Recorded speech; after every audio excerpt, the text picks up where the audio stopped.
আমার ইচ্ছা মতো আমি বডি নাকি সাজাবো সেটা আমার ব্যাপার একান্তই। ওকে, তারপর এটা তুলে দিলাম। দেন মিডিয়া কোয়েরির ক্ষেত্রে এইগুলো আমাদের একটু কাজ করতে হবে, এখানে জাস্ট এইগুলো, দেন এইটা তুলে দিতে হবে। এভাবে আপনাদেরকে তুলে দিতে হবে আপনার যদি এই লেস ফ্রেম আপনি কাজ করতে চান, কারণ আপনাদের এই বাড়তি কোডগুলোর কোনো দরকার নেই। সো এই কোডগুলো আপনারা রাখবেন না। আপনারা যা রাখবেন সেটি কী রাখবেন, আমি এখানে যা যেভাবে দেখা দিচ্ছি সেই কোডগুলো আপনারা রাখবেন, তাহলে আপনাদেরকে আর অতিরিক্ত কোনো কাজ করতে হবে না। আচ্ছা, এটি গেল এই অবস্থা। তারপর এটা হচ্ছে মিডিয়া কোয়েরি, এই অবস্থায় অবশ্যই কমেন্ট ক্লোজ করতে হবে।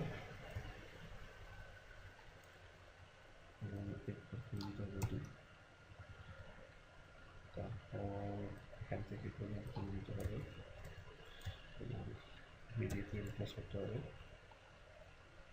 আর এটি হচ্ছে রেটিনা মিডিয়া কোয়েরি। তো আসলে এই রেটিনা মিডিয়া কোয়েরি নিয়ে আমরা আসলে এখন কাজ করবো না, এটি পরে, এটি অনেক অ্যাডভান্স ব্যাপার। তো এই হচ্ছে আমাদের 4টি মিডিয়া কোয়েরি এবং এগুলোর ইমপ্লিমেন্টেশন আমরা এখন ডিফল্ট লেআউটটিতে দেখব।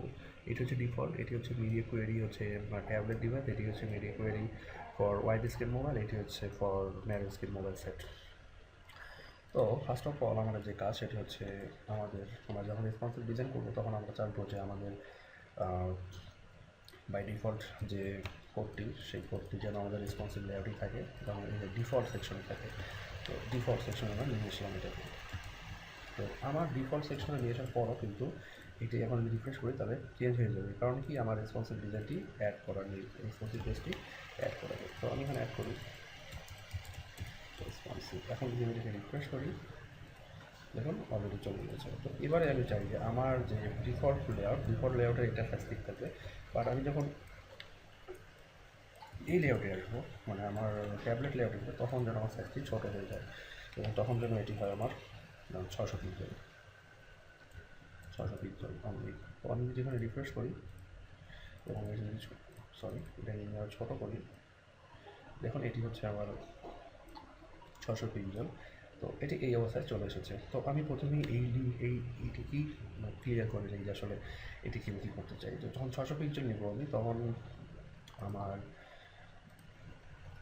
সাবডিপের যে হোয়াইটটা, এটিকে তুলে নিতে হবে হোয়াইটটা এখান থেকে। আর আমি সাবডিপে এসে আমি এটিকে এখানে এসে পেস্ট করব। তো সাবডিপ এটাকে ক্লোজ করলাম আমি, এবং আমি একটু স্টাইল করে নিই নতুন করে।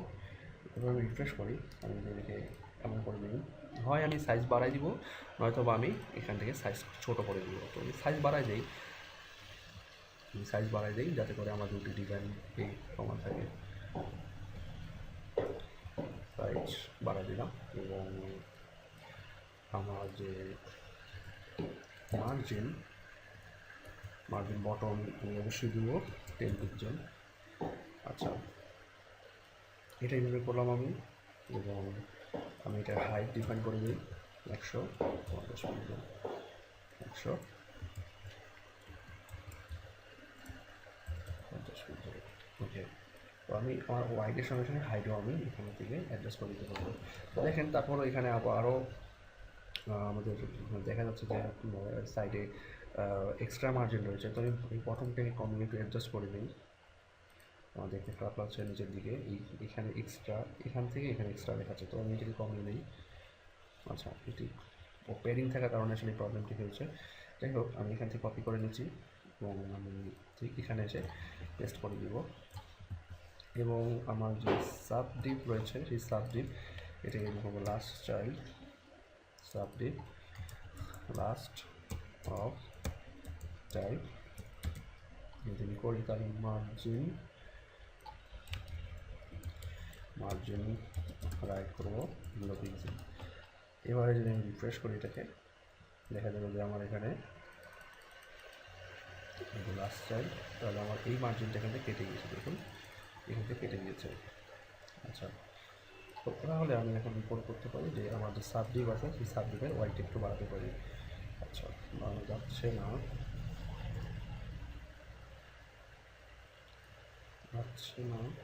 আচ্ছা, এই যে মার্জিন রাইট থাকার কারণে এটির কারণে বানানো যাচ্ছে না।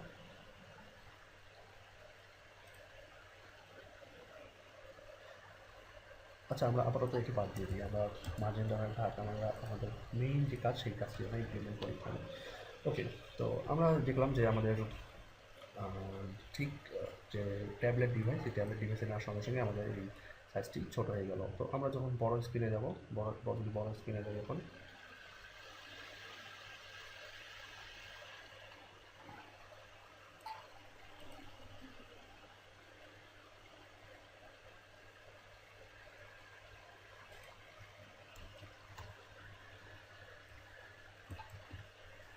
বড় স্ক্রিনে যাই, বড় স্ক্রিনেও আমাকে দিয়ে রাখতে হবে যে বড় স্ক্রিনের সাইজটা আমার কী।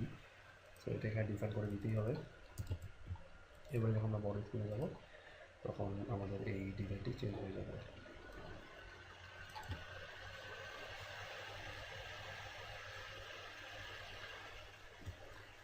ওকে, আমরা স্ক্রিনটি ব্যবহার করি, তাহলে দেখবো যে আমাদের স্ক্রিনটি ঠিক হয়ে গিয়েছে। তো এবার যদি আমি আমার স্ক্রিনটি ছোটো করি তাহলে দেখবো যে আমার ট্যাবলেট, সেই ট্যাবলেট সাইজে চলে এসেছে।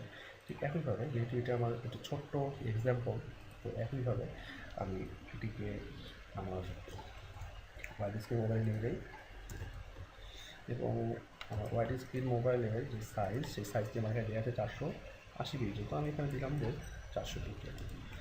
এরপর আমি জিনিসটা রিফ্রেশ করি এবং আমার পেজটিকে আমি ওয়াইড স্ক্রিনে নিয়ে যাই, যেটি হচ্ছে আমার ওয়াইড স্ক্রিন। দেখুন এখানে ওয়াইড স্ক্রিন দেখাচ্ছে যে ওয়াইড 480 পিক্সেল। তাহলে আমি এখানে কত দিতে পারি?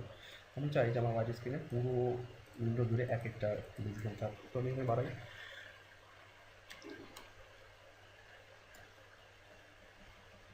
আচ্ছা, এটিকে এই অবস্থায় রাখি। আচ্ছা, এই অবস্থায় রাখলাম এবং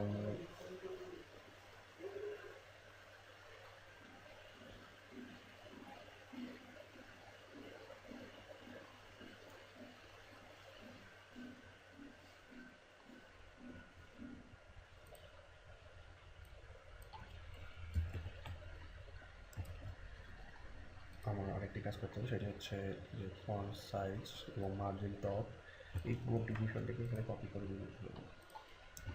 এত করে আমি অন্যান্য ল্যাবগুলোতে ইমপ্লিমেন্ট করতে পারি সবগুলো। তো আমাকে মুছে দিতে হচ্ছে এই দুটো, কালার আর পিক্সেল সেন্টার। তো এখান থেকে আমি শুধু লাইন হাইট তুলে দিলাম। ওকে, তো তাহলে আমার এখন যেটি রয়েছে সেটা হচ্ছে আমি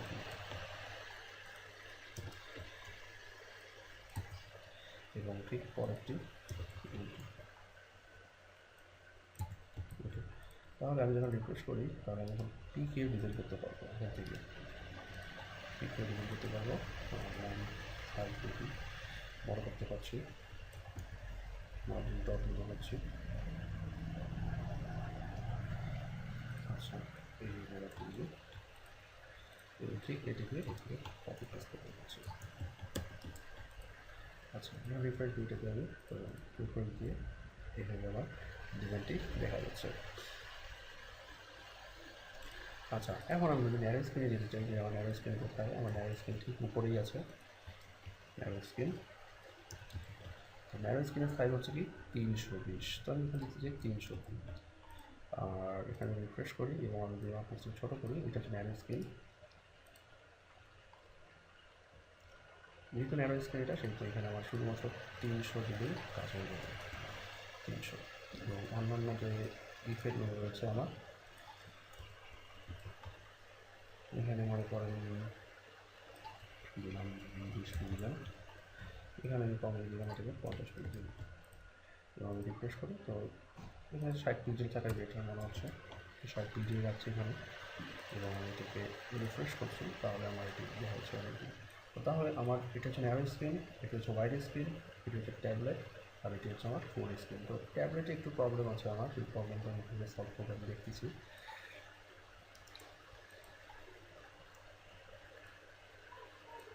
ট্যাবলেটের আমাদের প্রবলেম সেটা হচ্ছে সাব পেজ।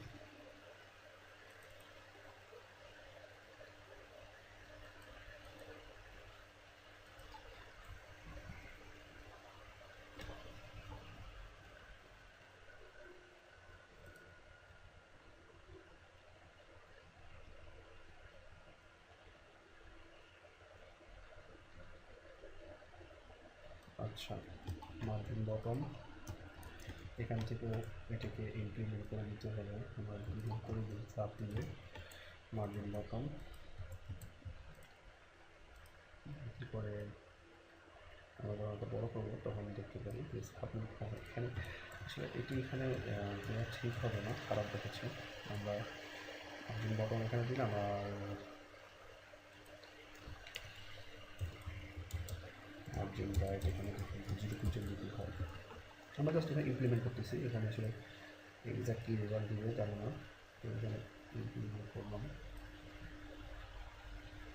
আচ্ছা, এখানে সরি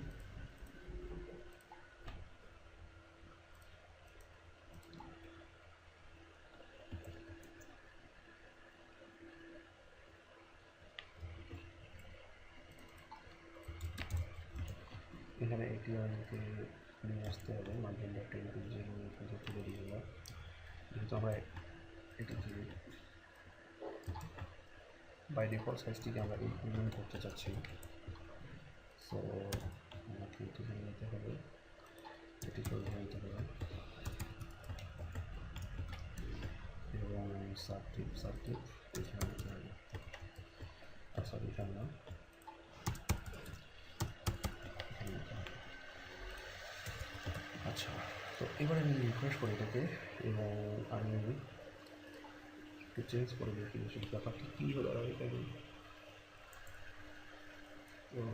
এখানে আসলে একটু আমাকে অন্য ট্রিক্স অবলম্বন করতে হবে, সেটি হচ্ছে যেমন এরকম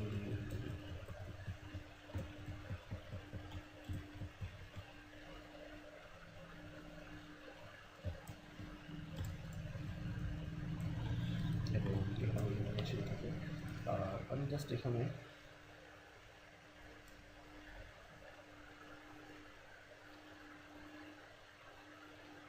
আচ্ছা, এটি একটু কমপ্লেক্স ব্যাপার, আমি চাচ্ছি না এই টিউটোরিয়ালটি শেয়ার করতে, তো সমস্যা নেই, আপনারা এই পর্যন্ত এটিকে নিয়ে প্র্যাকটিস করতে থাকুন। আর নেক্সট টিউটোরিয়ালগুলো বা যখন আমরা প্রজেক্ট আকারে নেক্সট টিউটোরিয়াল থেকে দেখবো সেই ক্ষেত্রে আমি অবশ্যই সেই বিষয়টা ক্লিয়ার করবো, কারণ এখানে ক্লিয়ার করতে গেলে আপনাদেরকে অনেক কমপ্লেক্স বিষয় বুঝতে হবে, সেই বিষয়টি এখানে আমি এখন করতে চাচ্ছি না। তো আরেকটি ব্যাপার, লাস্ট ব্যাপার সেটা শেয়ার করতে, সেটা হচ্ছে আমার যে স্ক্রিন সাইজ চেঞ্জ হচ্ছে হওয়ার সঙ্গে সঙ্গে এলিমেন্টগুলোর সাইজ চেঞ্জ হচ্ছে, তো এটিকে আমি কীভাবে করে হ্যান্ডেল করতে পারি। তো এটিকে আমি একটু স্টাইলাইজ করি, মার্জিন টপ 65 পিক্সেল ক্যামেরা ডিভাইসের জন্য 65। তো আমি চাই যে আমার যখন এই ইমেলগুলো ওদের সাইজ ওয়াইড হাইট কমবে এবং বাড়বে তখন একটি অ্যানিমেশন হোক। তো অ্যানিমেশনটা কী করতে চাই, তাহলে কী করতে হবে, আমার র্যাপারে করতে হবে, কারণ র্যাপার থেকেই আমার অ্যানিমেশনটা আসবে। তাহলে সেটা হচ্ছে আমার ট্রানজিশন আমি যদি অল এলিমেন্টে হোক 0.56 সেকেন্ড, আর প্রতি হাফ সেকেন্ডে এই অ্যানিমেশনটা আমার ইমপ্লিমেন্ট হবে। তো এটিকে আমি ব্রাউজার থেকে দিয়ে দিই ওয়েব কিট, আর আমি দিই মডস মডস এখানে দিলাম, এখানেও দিব, এখানে দিব, এখানেও দিব এবং বাইরে স্ক্রিনে দিব। ওকে, তাহলে আমি এটিকে রিফ্রেশ করি এবং এটিকে বড় করি। দেখুন আমার একটি হালকা অ্যানিমেশন হয়ে আমার এই ইলিমেন্টগুলো ছোটো ছোটো হচ্ছে। তো এটি মূলত আসলে আমাদের ট্রানজিশন। তো আমরা যখন নেক্সট একটি প্রজেক্ট দেখবো তখন আসলে আমরা আরও ডিটেলস ইমপ্লিমেন্টেশনগুলো দেখতে পারবো। তো এই পর্যন্তই আমাদের রেসপন্সিভ বেসিক লেআউট ডিজাইন। আশা করি আপনারা এই টিউটোরিয়ালটি থেকে বেসিক একটা আইডিয়া পাবেন এবং নেক্সট পরবর্তীতে আমরা প্রজেক্ট করবো। সবাইকে ধন্যবাদ।